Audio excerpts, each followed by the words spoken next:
Since the beginning of recorded history, the human race has been at war. First with members of their own family, then their fellow countrymen, and finally nations at large. Yet perhaps the starting ground for all these conflicts lays somewhere deeper, within the very character of the human condition, in the dark, untouchable crevices of the human heart. It is said that the first iniquity of free will began even before the maiden pilgrimage from the embryo, preceding the very creation of the earth itself, in the forelife of souls in the heavenly realms. The dawn of warfare, some believe, was initiated by a fallen angel, whose trespass against God was pride. In ancient Babylonia, in an age so long ago that the exact millennium remains in question, the Tower of Babel began construction. It was to be the single greatest achievement of the human race. A tower so tall that its summit would reach the heavens, and by it prove to the world that their race was superior. It would be God's irony that it would never be finished. Time passed, nations fell, a machine age emerged, and once again the ingenuity of the species which held dominion over all others unveiled what was at the time the most monumental accomplishment ever imagined, the largest machine yet constructed.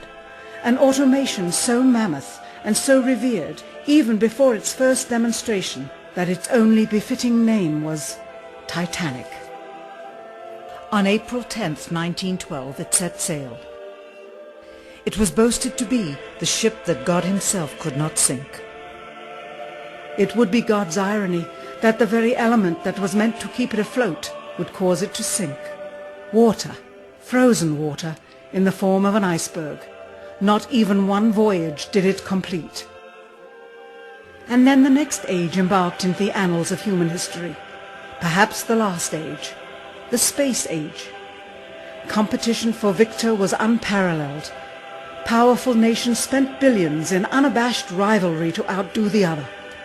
The Soviet Union launched the first orbiting satellite, the first animal, the first man.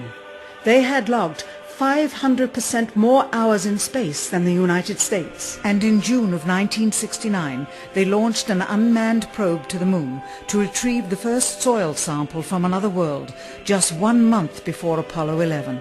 That's how close the race was. Had their unmanned probe not crash-landed into the lunar surface, the first moon rock brought back to Earth would have been by the Soviet Union.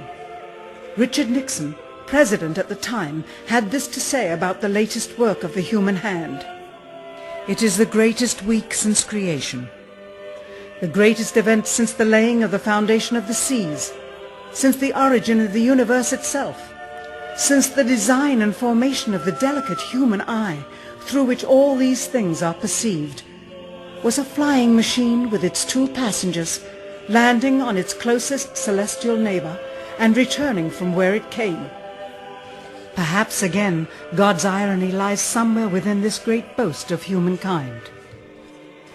The building of the tallest tower for the sole purpose of standing out among the races was never finished. The machine that was so great that it was said to be untouchable by even God never completed its first voyage.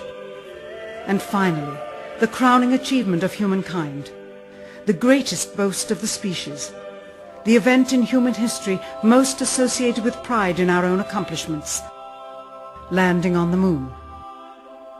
20 years later, and years behind schedule, the same space program couldn't put into Earth orbit a telescope with a lens that focused.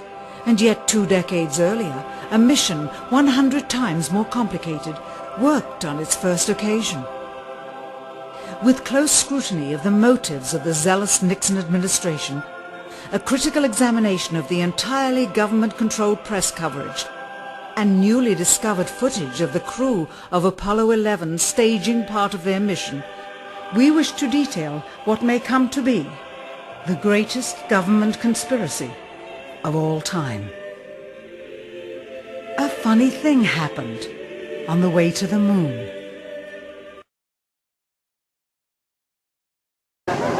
I'm convinced that in the space field, the Russians are ahead of us, particularly in large weightlifting capability, And that at the moment, the problem is not so much to catch up, but first build up the working speed that they have already demonstrated.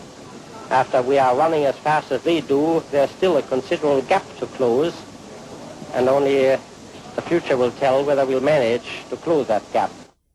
We cannot and will not ever get into this race as we should, so long as all of our objectives are short-term objectives. We've got to have no finite end to our objectives. The end of our objectives should be as far as we can see at any given time. But right now, we need a 10 to 12-year program that has as its ultimate goal the manned domination of space. And if we don't, we're going to be in trouble. I believe that this nation should commit itself to achieving the goal before this decade is out of landing a man on the moon and returning him safely to the earth. We must assure our preeminence in the peaceful exploration of outer space, focusing on an expedition to the moon in this decade. T-minus 60 seconds and counting. We passed T-minus 60. 55 seconds and counting. Neil Armstrong reported back when he received the good wishes. Thank you very much. We know it will be a good flight. Good luck and Godspeed. 40 seconds away from the Apollo 11 liftoff. All the second stage tanks now pressurized. 35 seconds and counting. We are still go with Apollo 11. 30 seconds and counting. Astronauts report it feels good. T-minus 25 seconds. 20 seconds and counting. T-minus 15 seconds. Guidance is internal. 12, 11, 10, 9. Ignition sequence start. 6.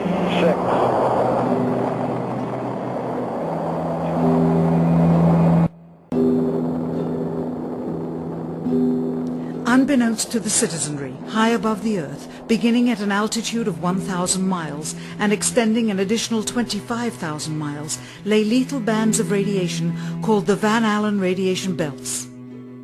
Every space mission in history with humans on board, from both the United States and Soviet Union, from the first in 1961 to the present, has been well below this deadly radiation field. Mercury, Gemini, Soyuz, Skylab, the Space Shuttle, all maintained altitudes well below 1,000 miles. All except Apollo. The more experienced Soviets spent 100 hours in space for every 20 hours of the US. In order to survive the hour-and-a-half journey through this radiation field necessary to reach the moon and return, solid lead shielding between the astronauts and the exposure outside would be required.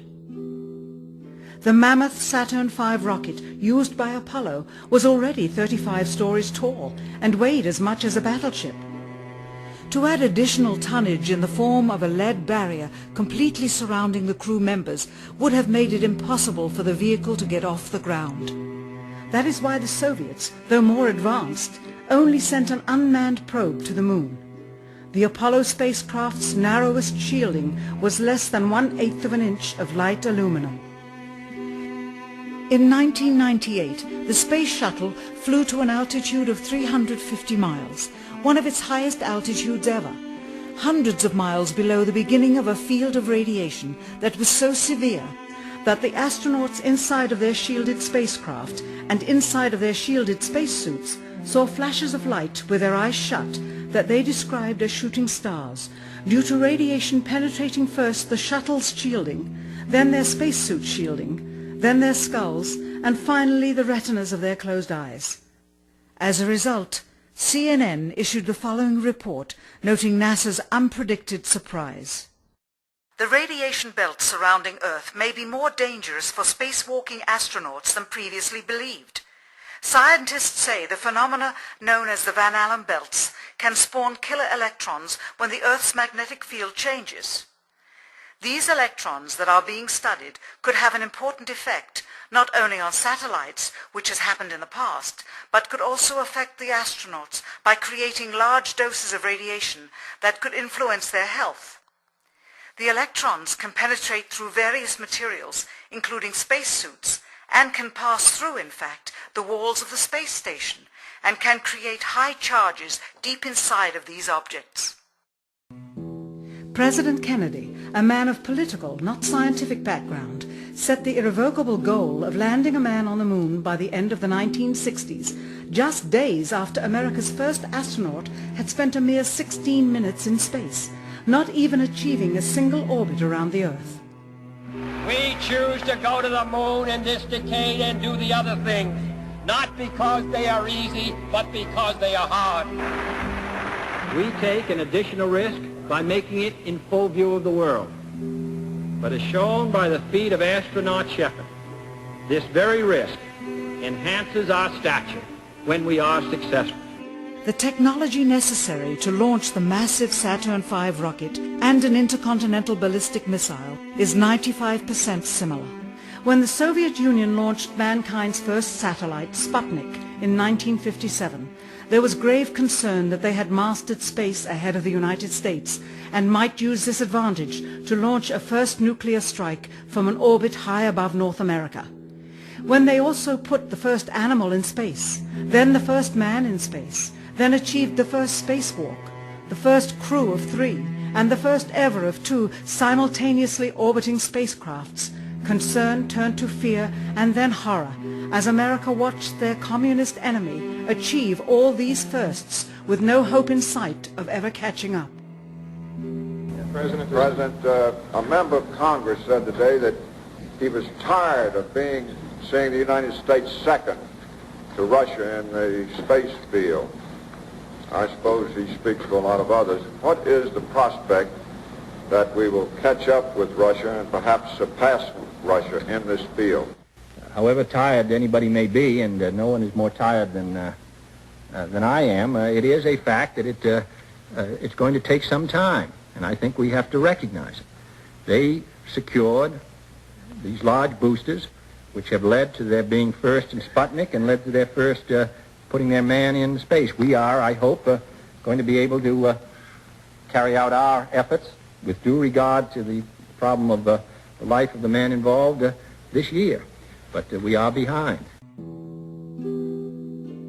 If it was impossible to better the Soviets in the space race, which was really a race of technological armaments, what could be done? How could America offset the threat of superior weaponry? Throughout the history of rivalry and war, astute generals of lesser armies than their counterparts have used deceit and misinformation as a method to achieve victory. In World War II, for example, columns of inflatable tanks were placed at locations afar from Normandy to draw German forces away from the real location of invasion. The Star Wars missile defense program rigged tests to make it seem more advanced than it really was. That's the conclusion of the General Accounting Office. The aim was to fool the Soviet Union about US military readiness during the Cold War.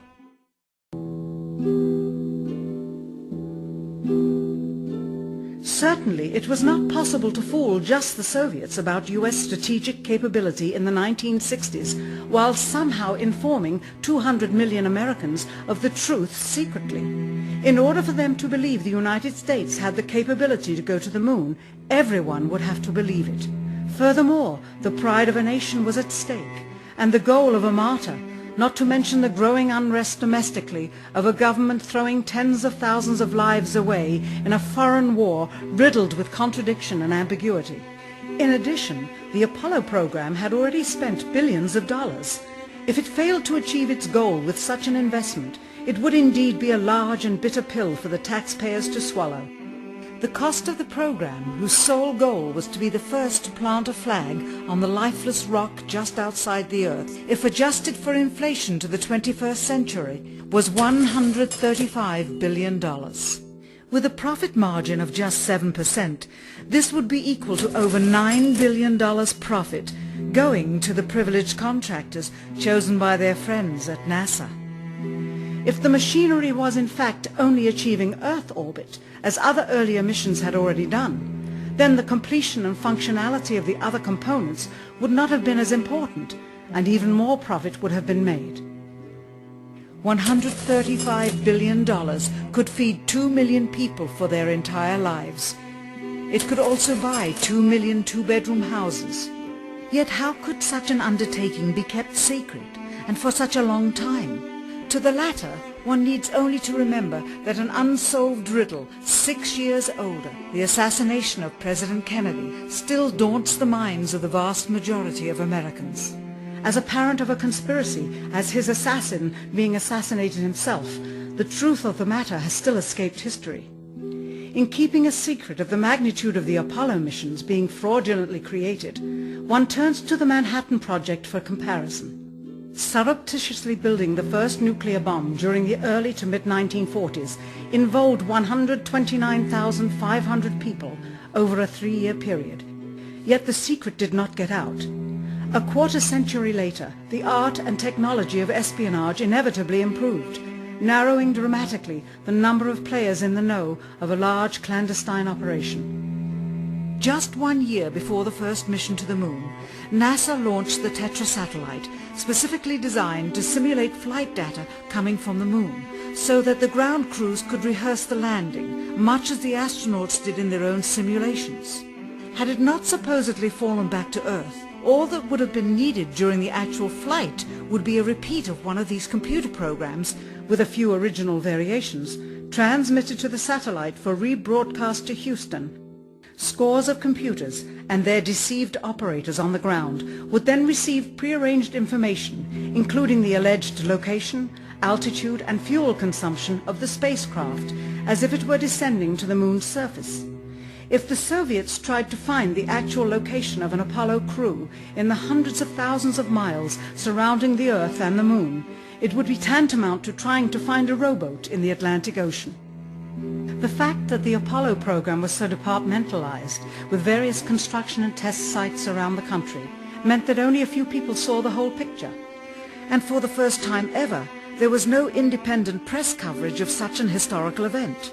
Whatever pictures and sound were distributed to the public was strictly controlled and previewed by the federal government. They were then disseminated unchecked until this hour. For who would realize that the unthinkable was not only possible, but absolutely true?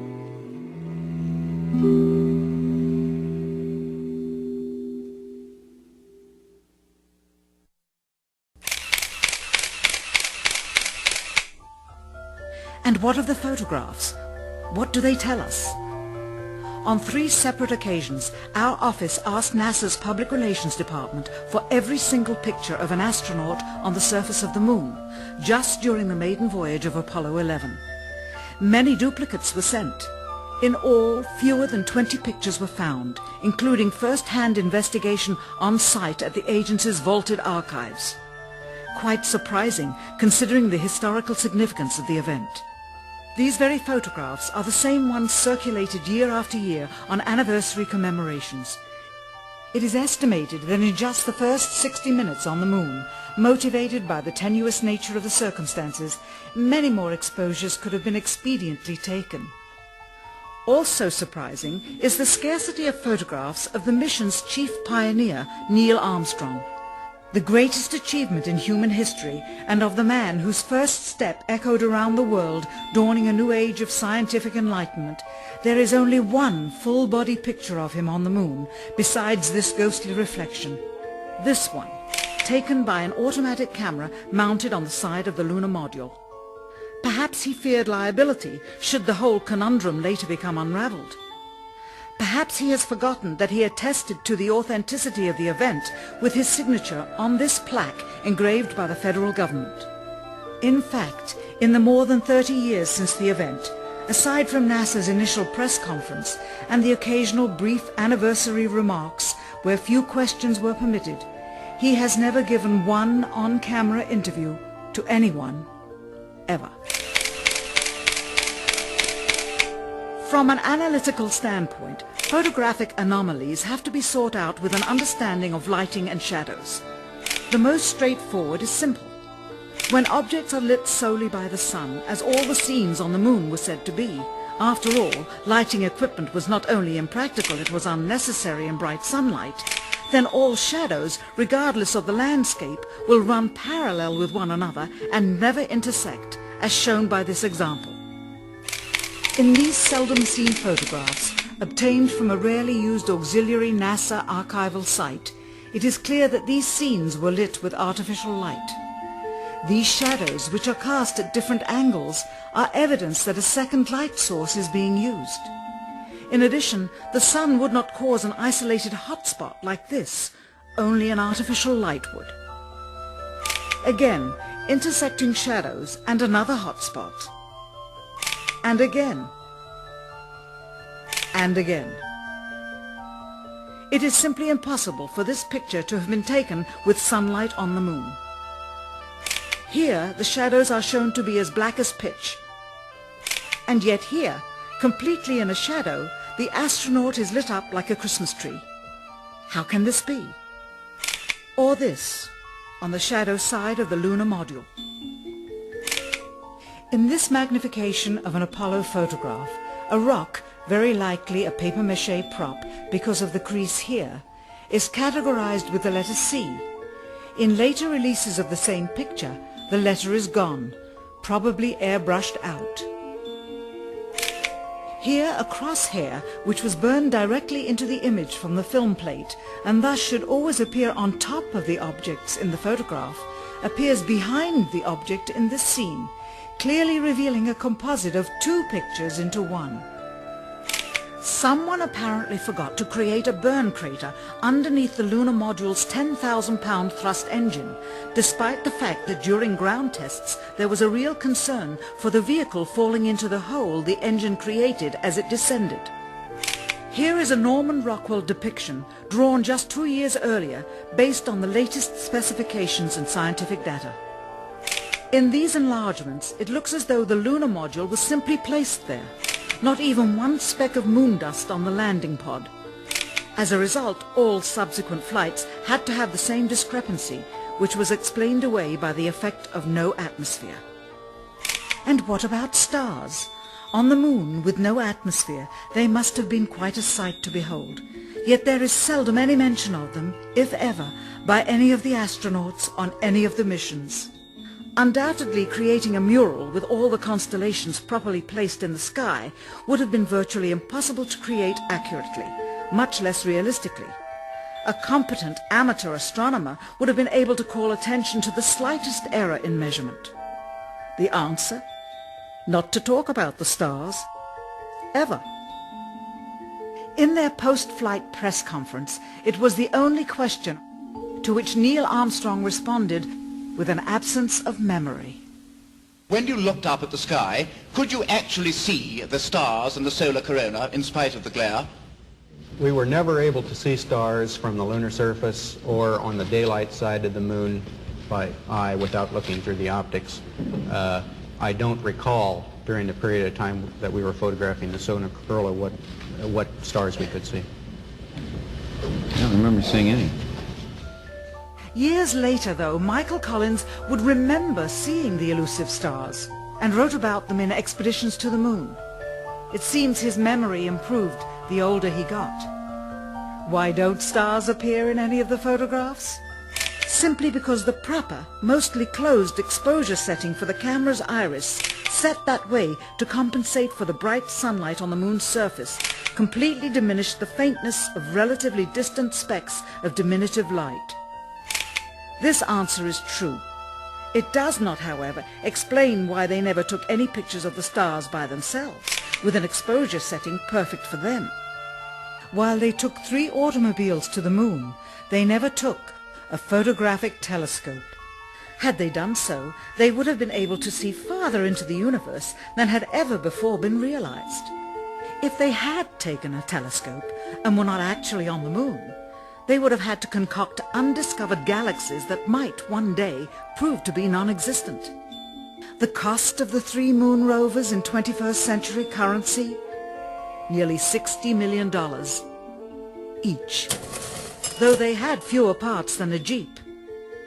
Where was all this money going? Then there's the flag, blowing in the wind, at least twice, on the atmosphereless moon. We can only guess that most of the missions were staged inside for fear of possible aerial or satellite reconnaissance from an unfriendly nation. The backpacks, designed for 1/6 gravity, must have had the cooling systems removed to allow for movement without falling over. with very near and hot studio lighting that left one hot astronaut inside. Assuming that it was the astronauts inside after all, their faces were always covered. The necessary mammoth amounts of air conditioning were probably responsible for the air current. Here the editor cuts to a still shot of the flag just as the effect becomes noticeable. Here it is unchecked. This rare clip, attained decades ago, was never re-released with the inevitable increase in experience and scrutiny. To demonstrate 1/6 gravity, a bouncy, floaty feel to the astronauts' movements would be similarly achieved with relative simplicity. Slow motion. You are viewing the scenes as they aired more than 30 years ago. Now let's look at them with the speed doubled. It becomes discernible that they are, in fact, in Earth's gravity, and are no more leaving the ground than they would on Earth. It is clear from these rarely seen color television pictures that the crew of Apollo 11 brought a high-resolution color video camera with them on their mission, yet the only pictures broadcast live from the moon's surface were these from a low-definition black and white camera. In fact, the networks complained because in addition to this, they were forced to shoot the images second generation off of a projection TV of the technology of 30 years ago, and were not even allowed to take a direct feed, which further degraded the quality and clarity of the images. Perhaps this was precisely what NASA and the federal government had in mind. After all, it was a first, regardless of where they were. Better to open up their debut mission with fuzzy pictures and numerous blackouts, rather than show too much revealing detail of a false scene that was yet unproven. And finally, the element that seals their fate. Of all the footage of Apollo 11 requested from NASA over a 5-year period, one gem was discovered just before the completion of this documentary. An old reel received by mistake. It contains the raw or unedited footage of the crew of Apollo 11, Michael Collins, Edwin Aldrin Jr. and Neil Armstrong, staging part of their mission for nearly an hour in living color, with exceptionally clear behind-the-scenes audio of conversations discussing the techniques used to achieve a disingenuous picture depicting the Earth at a distance, in order to falsely demonstrate their far journey from it and their ability to survive passing through the Van Allen radiation belts. It cannot be misconstrued that this staging was done for some other reason prior to the mission, for the reel itself is slated and dated July 18th, 19th and 20th, 1969, the very days of the mission when they were said to be approaching and achieving lunar orbit. Furthermore, it is apparent they are in genuine zero gravity aboard the actual spacecraft, necessary to convince the mass media of their authenticity, just not any further than Earth orbit, as you will see.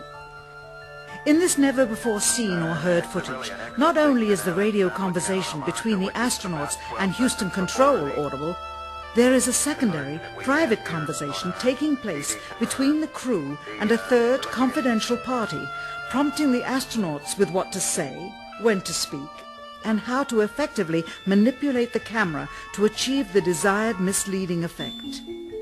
NASA claims that the Houston transmissions were the only ones taking place with the astronauts.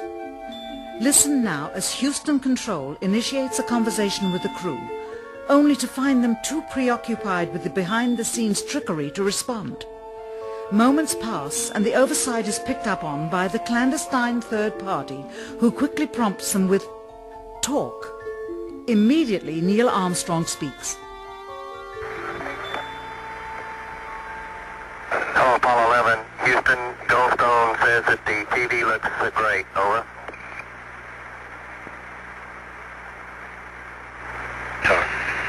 Okay, Roger. We're coming in on Earth. Again, the illusion they are attempting to create is the Earth at a distance, to demonstrate their far journey from it, and their ability to survive passing through the Van Allen radiation belts. Understand, too, that only about 20 seconds of this raw footage was ever broadcast to the public, and these conversations discussing their deception were believed to be private, until now. Here they discuss that these television transmissions were in fact not broadcast live as everyone believed. They were first screened and edited for playback later. Roger, Neil. We just wanted a narrative such that we can, when we get to playback, we can sort of correlate what we were seeing. Thank you very much. Here they discuss the fact that they have turned out the lights and have blocked out sunlight from entering the spacecraft through the other windows, as to not cause any reflected light to fall onto the spacecraft's wall in the foreground. Okay, very good. Well, we shut out the sun coming in some of the other windows into the spacecraft, so it's looking through the number one window, and there isn't any reflected light. The reason this was done is so that the truth of the matter would not be revealed. It is this. Though the federal government would have you believe that this is a view of Earth from a distance out of the spacecraft's window as it nears the moon, it is not.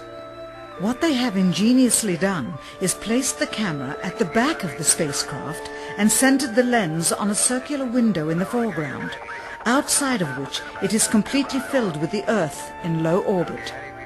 The circumference of the window then appears to be the diameter of the Earth at a distance, with the darkened walls of the spacecraft appearing to be the blackness of space around it. That is why they wanted the interior dark and blocked out the sun from entering through the other windows. Here you can see the extruded window, probably 2 inches thick at the bottom. This is because the Earth's shine is coming in at a downward angle. It also causes the Earth to appear to be an irregularly shaped circle, for you are seeing the outside of the window at the bottom and the inside of the window at the top, which together form 2 different sized halves of a circle. Subsequently, this take was never used. As they perfected the shot, a crescent-shaped piece of black material was inset slightly into the window to create the illusion of the Earth's terminator line dividing night and day. It is uncannily convincing. During this segment, intended to be edited and played back later for the worldwide television audience, dated July 18, 1969, Neil Armstrong condemns himself as he states that he is 130,000 miles out, or halfway to the moon, as the NASA flight log also states on this date, when he is in reality in low Earth orbit of a few hundred miles. Hi, Roger, Houston, Apollo 11. Calling in from about 130,000 miles out. Here, during another segment, also intended to air after review, Neil Armstrong falsely explains to the viewers how the shot is attained by putting the camera's lens to the window's glass, as it would have to be if they were the claimed distance away from the Earth. We only have one window that has a view of the Earth, and it's filled up with the TV camera. If the window was completely filled up with a TV camera, as he stated, then an astronaut's arm would not be able to get between the camera and the window, as it obviously does here in this outtake. South America becomes invisible just off beyond the Terminator or inside the shadow. You can also notice how the astronaut operating the camera reacted to the mistake by attempting to pan away from it. Blue gas. See white bands of major cloud formations across the Earth. This is a segment that they believed wasn't even being recorded, much less suitable for broadcast, for the lens was being zoomed out and the scene was being changed to that of an interior of the astronauts at work, and apparently the stop button popped back up on the recorder without notice. Here is the diffused work light that they used to see camera controls, but not throw light onto the spacecraft's wall. Here they remove part of the crescent insert.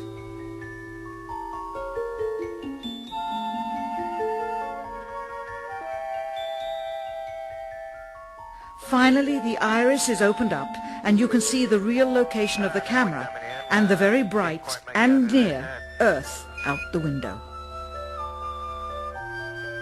Here is the slate for the 19th of July, and the same shot of trickery on the 19th of July, and then the 20th, and the same misleading shot on the 20th. Later that evening, they were said to be walking on the moon. How can this be when they were in Earth orbit only 9 hours earlier, and the moon is some 3 days' journey away? Furthermore, if they genuinely went to the moon, why would they be faking any part of it? Why this trickery with the window?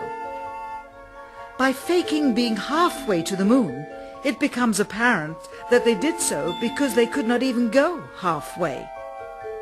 It thus confirms that the stumbling block to their success was the lethal radiation of the Van Allen radiation belts. Since the same equipment was used on the subsequent missions in the 40 months that followed, none of them could have gone to the moon. They only increased their proficiency at staging them. When some TV viewers of the second manned mission to the moon telephoned the networks complaining that reruns of I Love Lucy were being interrupted, it became clear that for the taxpayers, once was enough. But it wasn't enough for the government and contractors. Billions of dollars of pure profit went with each return. How coincidental that the following mission would have the element of life and death jeopardy. Apollo 13. Now the public would take going to the moon more seriously and be reconnected with the drama. We now realize that perhaps the reason Neil Armstrong has never given an on-camera interview is because he doesn't want to lie anymore. What threats may have been made upon such honorable men or their families to possess their reluctant cooperation and later ill feelings towards perpetuating this still darkened hour in American history. NASA's highest-ranking official, James Webb, resigned without explanation just days before the first Apollo mission. Why, when he was on the threshold of achieving the greatest accomplishment of his career? All 3 Apollo 11 astronauts also resigned shortly after their return. On the 25th anniversary of the event, in 1994, Neil Armstrong made a rare public appearance and held back tears as he spoke these brief cryptic remarks before the next generation of taxpayers as they toured the White House. Today we have with us a group of students among America's best. To you we say, we have only completed a beginning. We leave you much that is undone. There are great ideas undiscovered, breakthroughs available to those who can remove one of truth's protective layers. He is that layer. Perhaps someday soon, with the uncovering of this footage and its meaning, the true patriots of America will rise up or come forward and free the citizens and themselves from the sin that so easily entangles and from a federal government that needs to have the gangrene cut off. Even if the government's destruction would come from the truth, then it is not worthy to stand, and its betterment would inevitably follow. All of us are mortal. All of us will die. Perhaps the seeking of a clear conscience before that hour will motivate the truth into the light. Perhaps as citizens we should offer amnesty for this and other crimes of history, for facts from those involved, before the truth perishes with them. Why must we wait until the year 2017 to open the Kennedy assassination files? Perhaps they will not even be opened then, for the law that reluctantly stipulates their release says so with this clause, quote, with the exception of documents certified for continued postponement by the President. Whoever believes the citizens to be too immature for the truth are too immature for power. The truth will always set us free.